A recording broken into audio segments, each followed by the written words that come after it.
আসসালামু আলাইকুম। এই হলো আমাদের কন্ডিশন। ঢালাই করার জন্য আমি বসে আছি, এদেরকে ঢালাই করাবো।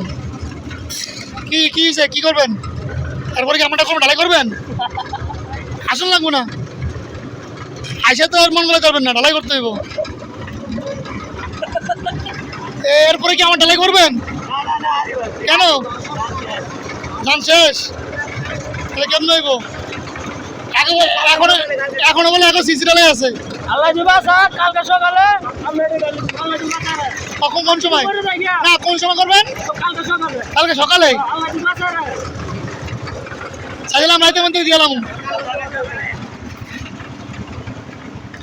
আমার বিপদ এলো না, এই যে আমার এত বড় বিপদ হারাইছে আমার, এই যে আমার যে ফোন দিয়া 6 নম্বরের ইঞ্জিনিয়ার যা তা কইছে, এই বিচার করবো কে? স্যার কি ছেড়ে দিন, যা তো ব্যবহার খারাপ করতেছে।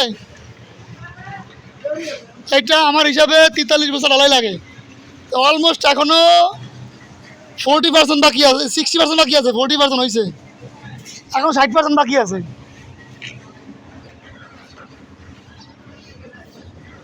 মানুষ এত দুর্বল, কেমনে কি করবো?